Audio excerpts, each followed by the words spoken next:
Hello dear students, आज हम अपना नया लेक्चर शुरू कर रहे हैं। नया chapter that is Biot Savart law. और बायो सवार्ट लॉ ये मूविंग चार्जेस एंड मैग्नेटिज्म का पहला लेक्चर है।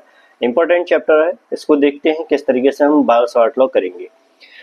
First of all let us consider current carrying wire, and ये करंट कैरिंग वायर है। बायो सवार्ट लॉ कभी भी यूज होता है तो it is used for a small element. बहुत से छोटे से स्मॉल एलिमेंट के लिए हम इसको कंसीडर करते हैं, यानी कि कोई छोटा एलिमेंट लेंगे उस पे हम कंसीडर करते हैं बायो सवार्ट लॉ।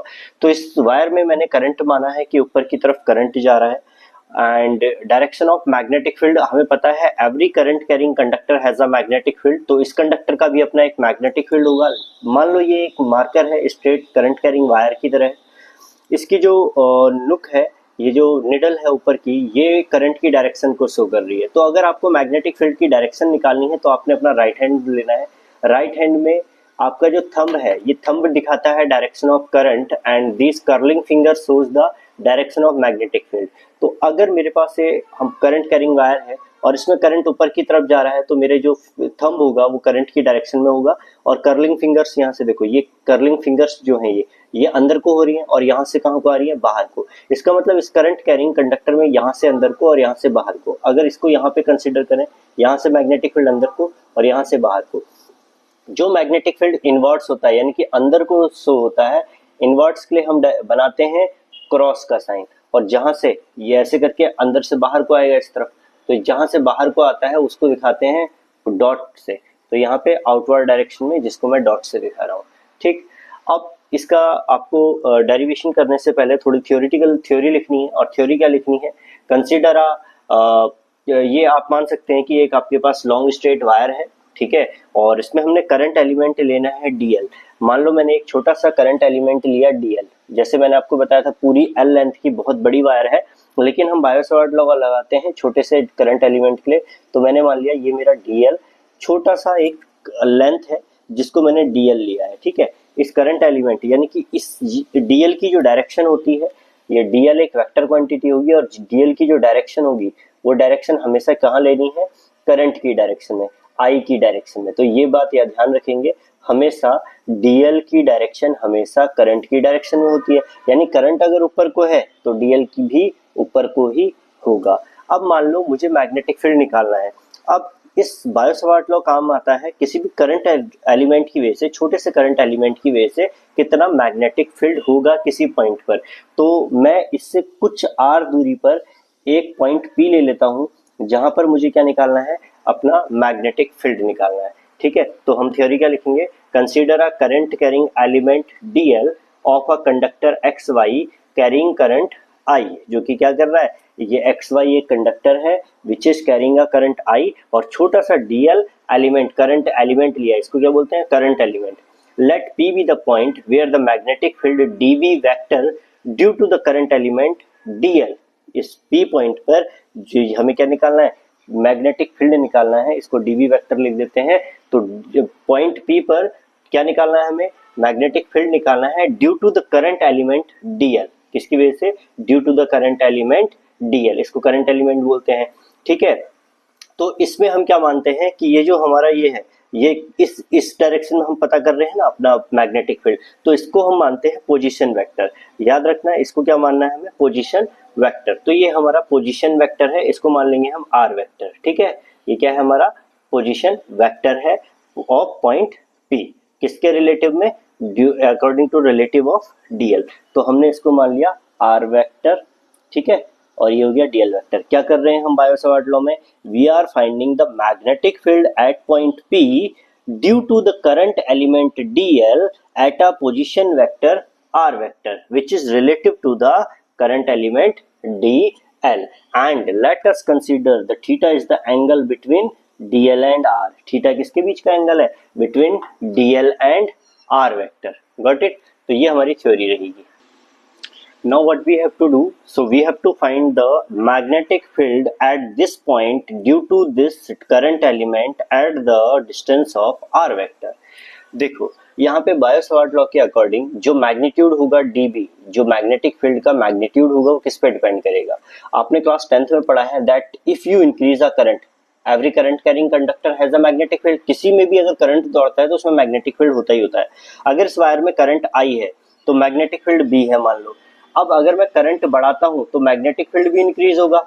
अगर मैं करंट बढ़ाता हूं तो मैग्नेटिक फील्ड भी इंक्रीज होगा। It means that the magnitude of magnetic field is directly proportional to current. जैसे जैसे करंट बढ़ रहा है वैसे वैसे मैग्नेटिक फील्ड बढ़ रहा है।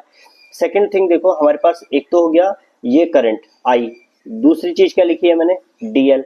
अगर इस छोटे एलिमेंट में अगर मैग्नेटिक फील्ड एक छोटा सा डीबी है तो जितना डीएल बढ़ता जाएगा उतना मैग्नेटिक फील्ड भी बढ़ता जाएगा। जितनी वायर की लेंथ बढ़ाएंगे उतना ज्यादा मैग्नेटिक फील्ड। यानी कि मैं कह सकता हूं जितना आप लेंथ बढ़ाएंगे, करंट एलिमेंट बढ़ाएंगे, उतना ज्यादा मैग्नेटिक फील्ड होगा। ठीक। तीसरी चीज, इस थीटा को देखो, ये थीटा दिख रहा है, इस थीटा को देखो, ये थीटा एंगल किसके बीच का है, डीएल और आर वेक्टर। सोचो ये डीएल है मान लो और ये आर वेक्टर है। अगर ये आर वेक्टर यहां ना होके ये आर वेक्टर भी यहीं पे होता तो थीटा होता 0। ठीक। लेकिन ये आर वेक्टर यहाँ पे तो नहीं है। आर वेक्टर किसी एंगल पे है, यहाँ पे हो सकता है, यहाँ पे हो सकता है, यहाँ पे हो सकता है, किसी एक एंगल पे हो सकता है। ठीक। और मैक्सिमम कितना हो सकता है, यहाँ तक। और ये मैक्सिमम एंगल कितना है, 90। अब देखो कौन सा ट्रिग्नोमेट्रिक रेशियो 90 पर मैक्सिमम वैल्यू देता है। तो हमें पता है साइन 90 कितना होता है, 1 होता है।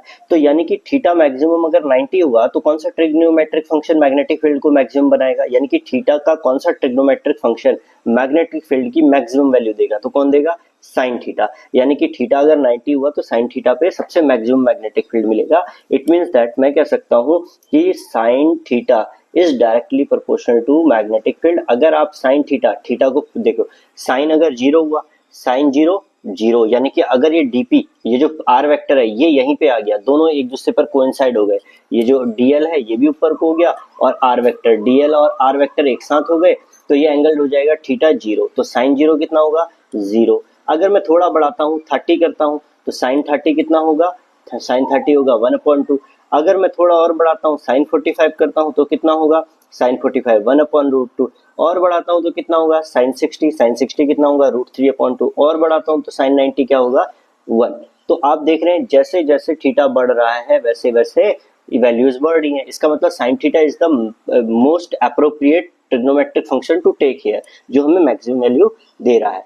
तो ये हमारा क्लियर हो गया कि साइन थीटा के डायरेक्टली प्रोपोर्शनल है। लास्ट चीज हमारे पास क्या है, मैग्नेटिक फील्ड। देखो करंट पे डिपेंड था, लेंथ पे डिपेंड था, थीटा पे डिपेंड था, अब आर वेक्टर बचता है। अब आप सोचो आपने यहाँ एक मैग्नेट रखा और आपने एक मैग्नेट यहाँ रखा है, तो ये दोनों मैग्नेट आपस में या तो अट्रैक्ट होंगे या क्या होंगे, आपस में रैपल होंगे। आपने थोड़ी दूरी बढ़ाई और ये आपने दूरी बढ़ाई तो अब ये थोड़ा दूर हो गए।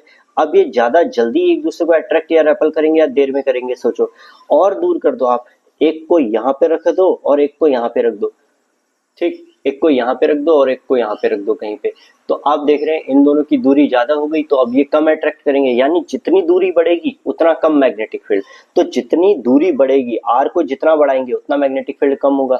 यानी मैं कह सकता हूँ आर के क्या है, ये आर अगर बढ़ रहा है तो मैग्नेटिक फील्ड घट रहा है। तो ये चीजें समझ में आई।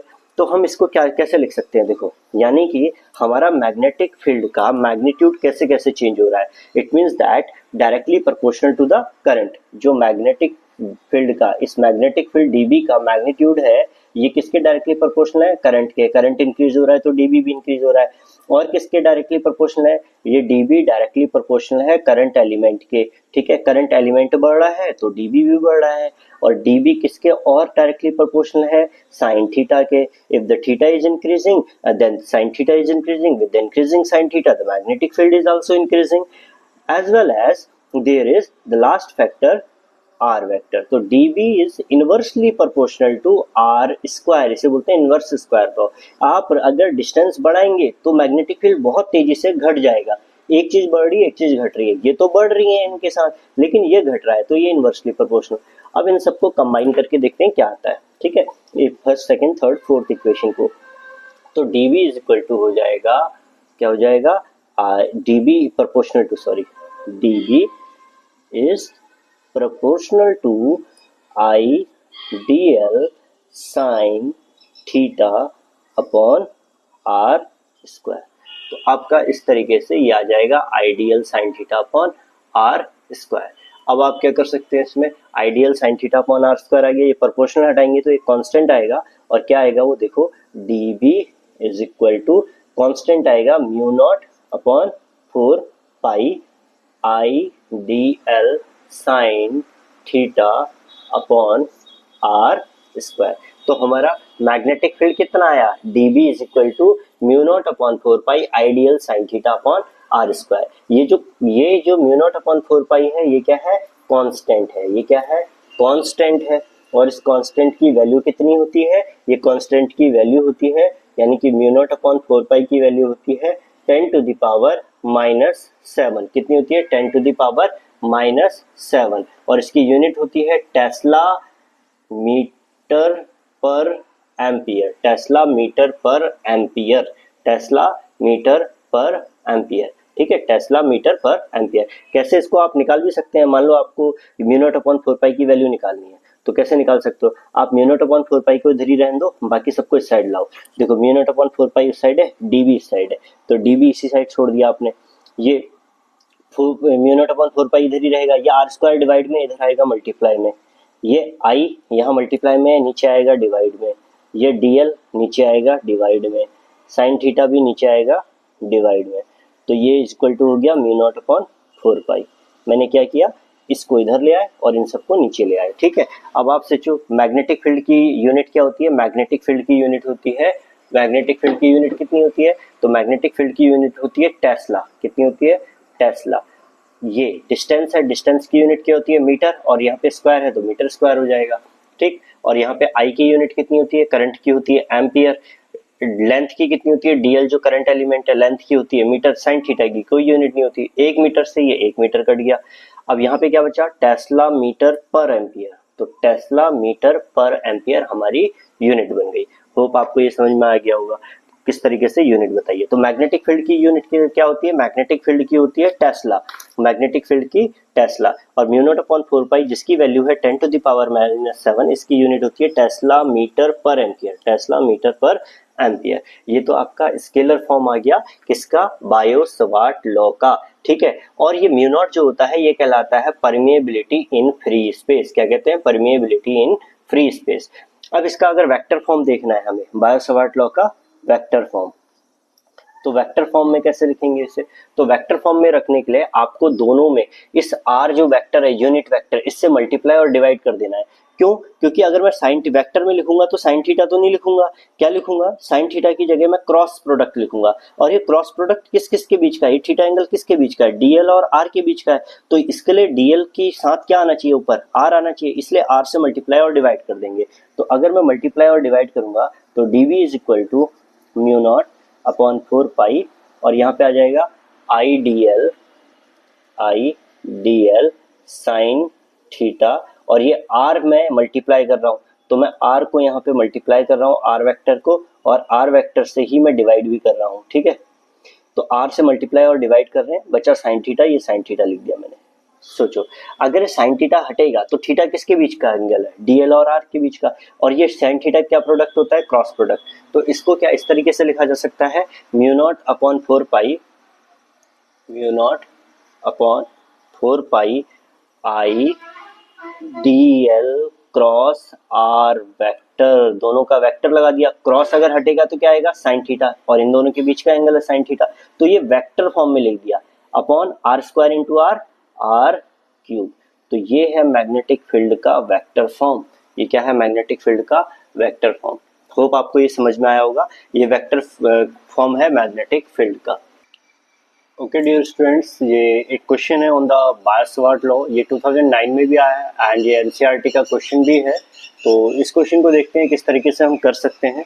हमें दिया है एन एलिमेंट डेल एल जो कि बराबर है डेल एक्स आई के, यानी कि ये आपको डेल एक्स आई कैप दे रखा है। डेल एल किसका फैक्टर है, डेल एल डेल एक्स का फैक्टर है, और कितना दिया है, आई कैप, यानी कि ये आपका करंट एलिमेंट हो गया, और ये एक्स एक्सिस के अलोंग है। ठीक है, ये एक्स एक्सिस के अलोंग है, ये एलिमेंट है करंट एलिमेंट। करंट कितना दिया है, तो आई इज इक्वल टू आपको दिया है 2 ampere, current is given as 2 ampere, carries a current of 2 ampere. ठीक है, find out the magnetic field at a point P, आपको पी पॉइंट पर मैग्नेटिक फील्ड निकालना है। देखो आपने बायो-सवार्ट लॉ में देखा था, ये आपका करंट एलिमेंट रहा डीएल, ये हो गया आपका dl, ठीक। इससे r दूरी पर p होता था, तो ये जो डिस्टेंस होगी ओरिजिन से, ये जो दूरी है, इसी को r वेक्टर लिख सकते हैं हम लोग। तो ये r वेक्टर डिस्टेंस कितनी दी है, at a distance of 1 metre, यानी कि ये जो डिस्टेंस है r, ये कितनी दूरी पर, जो मैग्नेटिक फील्ड निकालना है p पर आपको, वो मैग्नेटिक फील्ड कितना लेना है, यहाँ पे 1 मीटर दूरी पर है, ये 1 मीटर दूरी है यहाँ से, ठीक है। तीसरी चीज अगर हम देखते हैं, और क्या दिया है, distance of 1 metre due to the current element, ठीक है। And give also the direction of magnetic field, आपको डायरेक्शन ऑफ मैग्नेटिक फील्ड भी इसमें देनी है। तो देखो कैसे करेंगे, ओके। तो इससे करते हैं, और कैसे होगा देखो, इसमें हमें पता है बायो सवार्ट लॉ के अकॉर्डिंग जो हमारा फॉर्मूला होता है वो क्या होता है, बायो सवार्ट लॉ के according dB is equal to होता है mu naught upon 4 pi I dl sine theta upon r square, ठीक। अब देखो यहाँ पे म्यू नॉट अपॉन 4 पाई की वैल्यू क्या होती है, हमने पढ़ी थी 10 to the power -7। Current I कितना है यहाँ पे 2 एम्पियर, तो करंट की जगह 2 आ जाएगा, ठीक।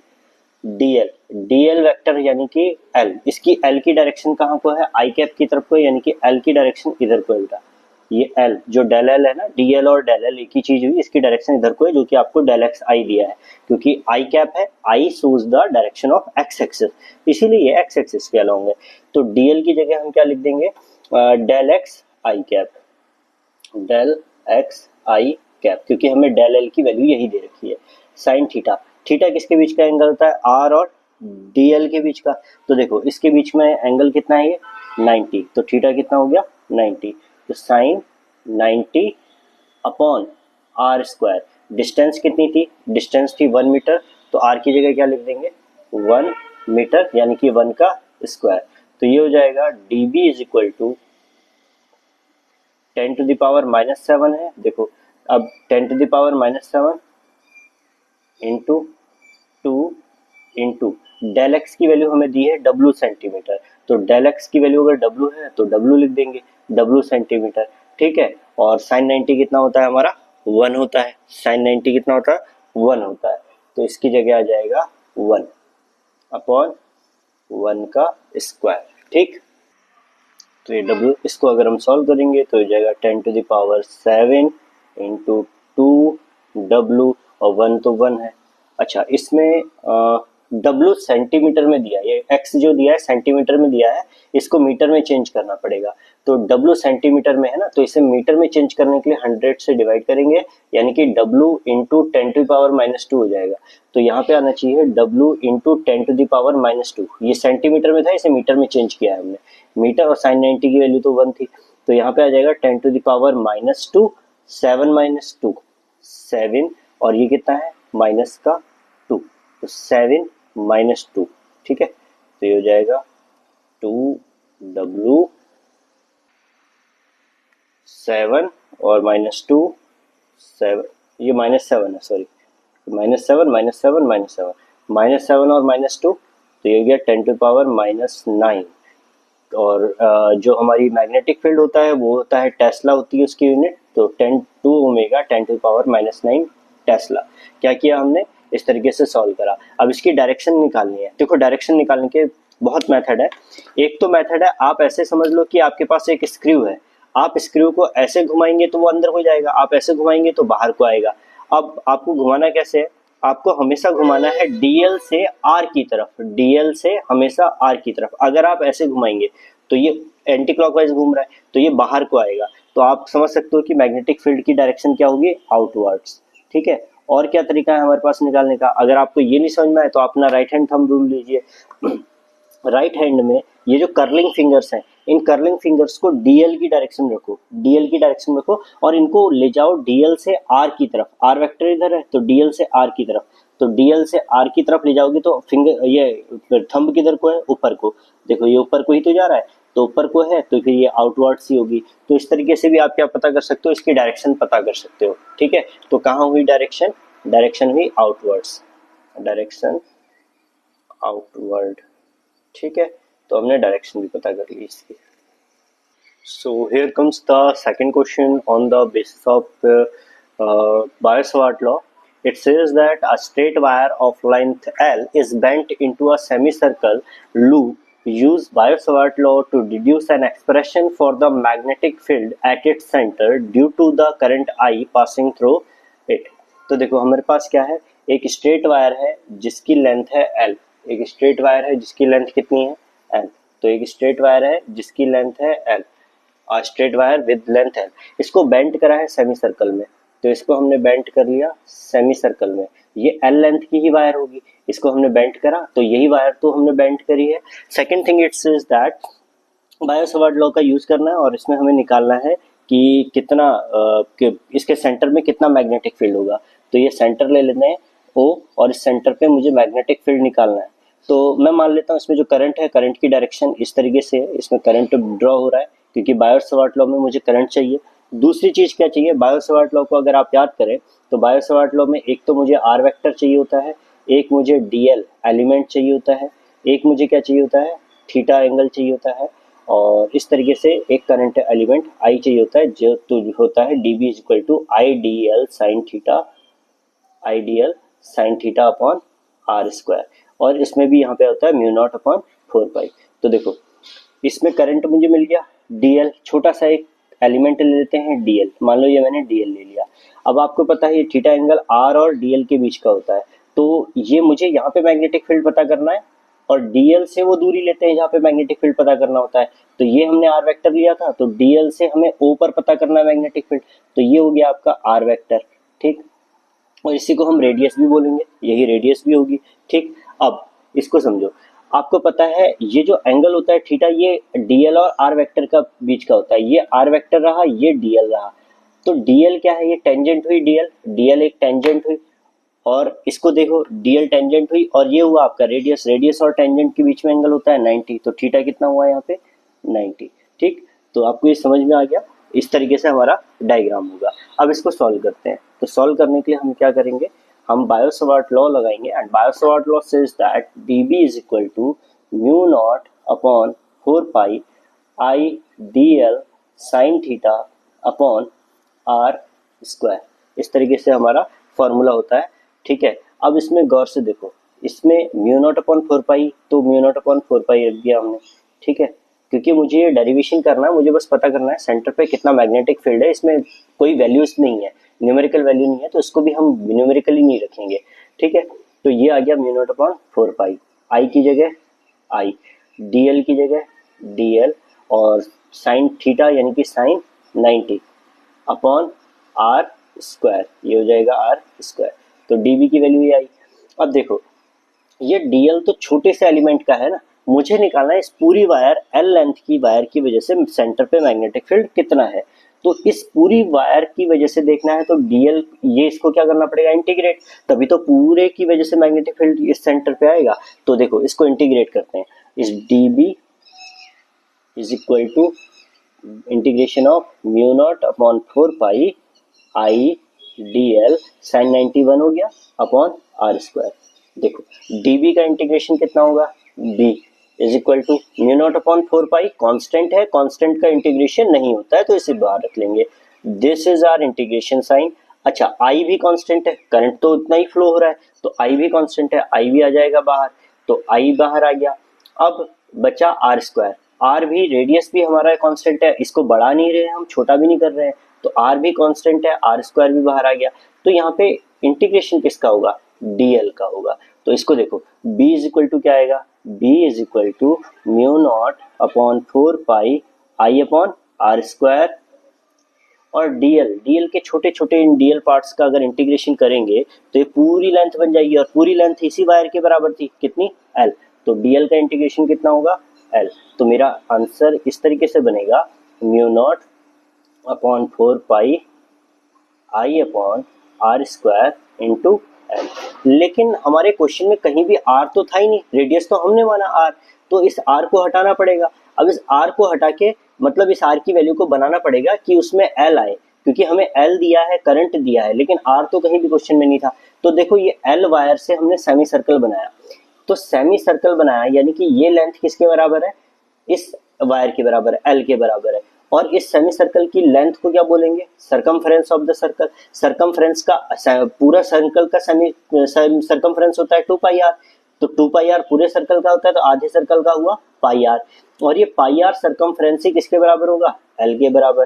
तो यहाँ से आर इज इक्वल टू क्या लिख सकते हैं, एल अपॉन पाई, ये पाई यहाँ मल्टीप्लाई में यहाँ डिवाइड में आ गया, तो ये क्या बन जाएगा, ये बन जाएगा बी इज इक्वल टू, ये मल्टीप्लाई में इसके साथ L, mu naught upon 4 pi I, R की जगह क्या लिखना है, L square upon pi square, क्योंकि इसका स्क्वायर है यहाँ पे, तो L square upon pi square into L, एक एल से ये एल कट गया, ये पाई स्क्वायर कहाँ जाएगा, ऊपर चला जाएगा, तो ये आ जाएगा magnetic field B is equal to mu naught upon 4 pi I, और ये पाई स्क्वायर ऊपर चला गया, तो ये पाई अपॉन, इस पाई से भी इस पाई को भी कैंसिल कर लेते हैं, पाई से पाई कट गया, एक पाई कट गया, इस पाई से एक पाई कट गया, तो ये पाई यहाँ से हटा देते हैं, एक पाई बचा, और एल से एल कैंसिल हो गया, तो यहाँ पे बचा एल, म्यू नॉट अपॉन 4 आई पाई अपॉन एल।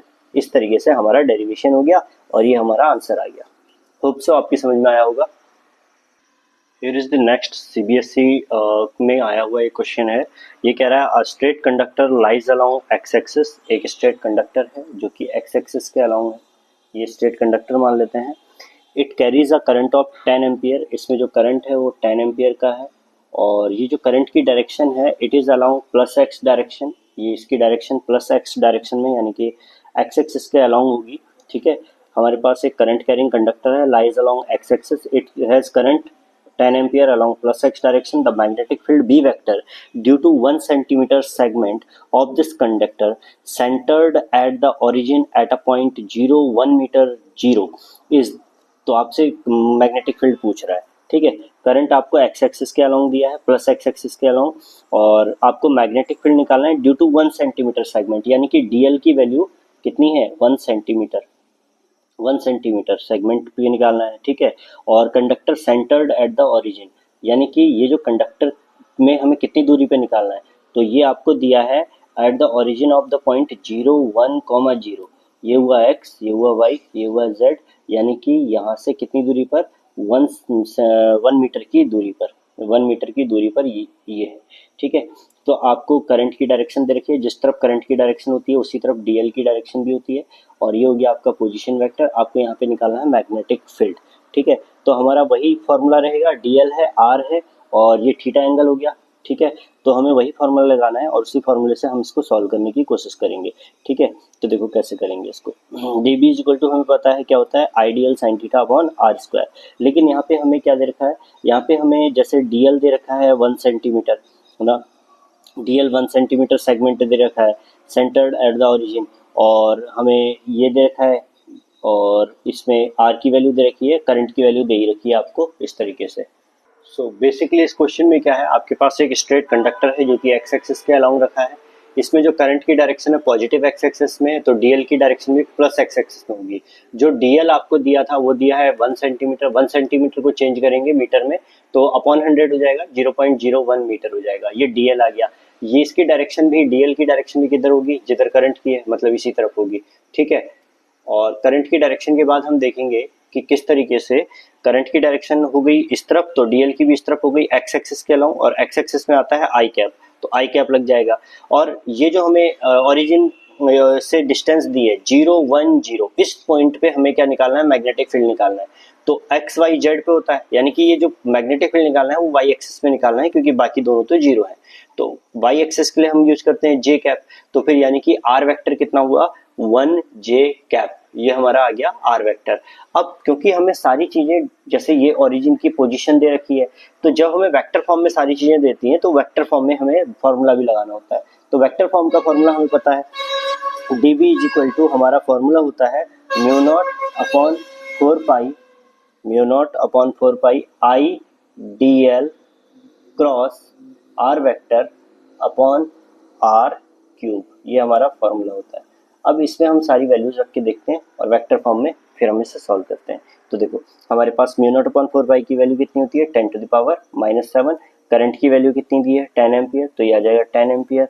ठीक, इसके बाद डीएल क्रॉस आर हमें ये करना है, तो डीएल देखो कितना है, डीएल की वैल्यू है 0.01 इंटू 0.01, और आर वेक्टर कितना हो गया हमारा, आर वेक्टर हो गया हमारा 1 क्रॉस 1। अब एक चीज देखो, ये जो डीएल वेक्टर है ये एक्स एक्सिस के अलोंग है यानी कि आई कैप है, और जो आर है ये कितना है, ये है 1 जे कैप यानी कि क्रॉस 1 जे कैप। तो अगर मुझे डायरेक्शन निकालनी है किसकी, मैग्नेटिक फील्ड की, तो मैंने आपको बताया था हमेशा आपने क्या करना है, जो डीएल वेक्टर है डीएल से आई की तरफ जाना है। तो डीएल वेक्टर इस तरफ है, आई वेक्टर इधर को है, तो ऊपर की तरफ आएगा, यानी कि जो डायरेक्शन होगी प्लस जेड एक्सिस होगी, प्लस जेड एक्सिस। या फिर आप ऐसे भी कर सकते हो, जैसे आई क्रॉस जे है तो आई क्रॉस जे जो होता है वो के बराबर होता है, और के किसको रिप्रेजेंट करता है, जेड एक्सिस को। तो आप ऐसे भी कर सकते हो। या मैंने आपको स्क्रू रूल बताया था, डीएल से आर वेक्टर की तरफ आप स्क्रू घुमाएंगे तो स्क्रू बाहर को निकलेगा, तो बाहरी को क्या होगी, मैग्नेटिक फील्ड की डायरेक्शन होगी यानी प्लस जेड एक्सिस में। प्लेन के अपवर्ड जो होती है जेड एक्सिस होती है, इधर एक्स, और ऊपर को वाई। तो हमारा जो ऊपर को आ रहा है यही क्या होगा, ये। तो आई को और जे को मिला देते हैं क्योंकि ये डायरेक्शन दिखा रहे थे, वेक्टर फॉर्म में डायरेक्शन था और डायरेक्शन निकाल ली जेड की तरफ है, तो ये हमारा लिखने की जरूरत नहीं है। तो अब और ये क्या हो जाएगा, आर की वैल्यू 1 है तो 1 का क्यूब। तो इसको अगर हम सॉल्व करें तो देखो क्या होगा, 10⁻⁻7 इंटू 10 इंटू 1, इसको दो प्लेस डेसिमल है तो अपॉन 100 लिख दो, जीरो से एक जीरो कैंसिल हो गया, ये 10 ऊपर जाएगा तो 10⁻⁻7 प्लस 1, ये 10 टू द पावर प्लस 1 है, ऊपर जाएगा तो -1, तो माइनस का 1, तो ये हो जाएगा 10⁻⁻8, और मैग्नेटिक फील्ड की यूनिट क्या होती है, टेस्ला। तो ये आ जाएगा 10⁻⁻8 टेस्ला।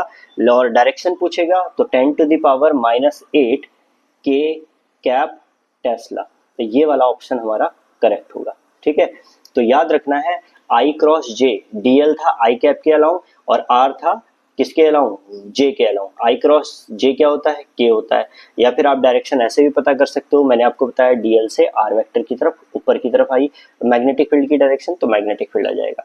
ठीक है, ये हमारा क्वेश्चन आया हुआ है।